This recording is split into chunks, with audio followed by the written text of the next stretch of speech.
Eto na mga kapatid, sa entertainment, nagsalita na si Mark Heras tungkol sa video nung siya ay nakitang umiiyak.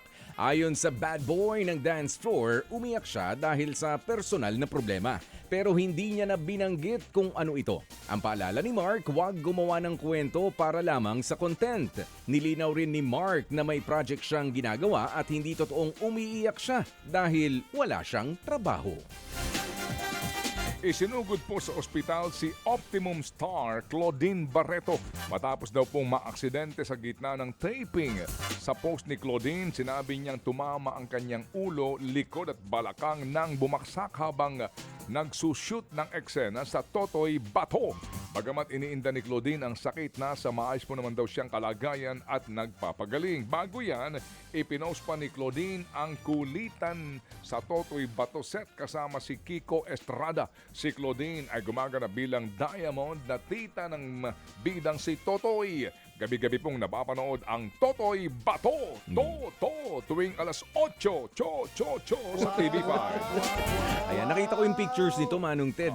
Oo, akala ko nga parang joke lang. Pero sabi ko parang eksena. Eksena pala talaga.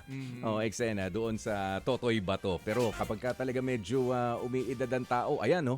Oo, yan, nakikita natin. Ayun, doon siya napasama yung bagsak. Ay, pagaling po kayo. Pagaling, Claudine.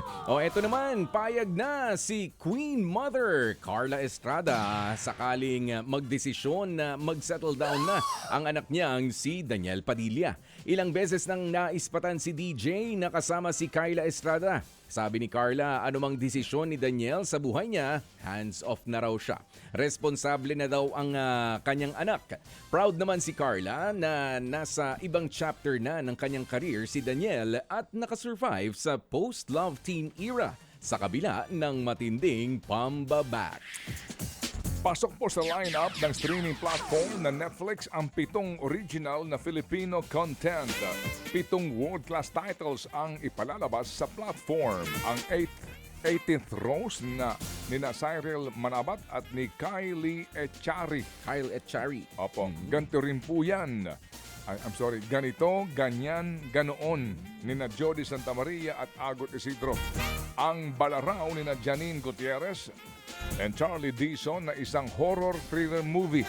At ang banner, ang Buy Bust, The Undesirables, the series na pagbibidahan po naman ni Ann Curtis at ni Gerald Anderson.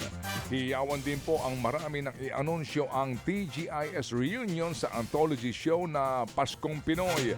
Balik telebisyon po naman sina Bobby Andrews, Angelo De Leon at Manila's finest star Rica Peralejo. Mapapanood ang lahat ng yan sa Netflix. Muling nagbenta ng trophy ang dating child star na si Jiro Manyo kay Boss Toyo.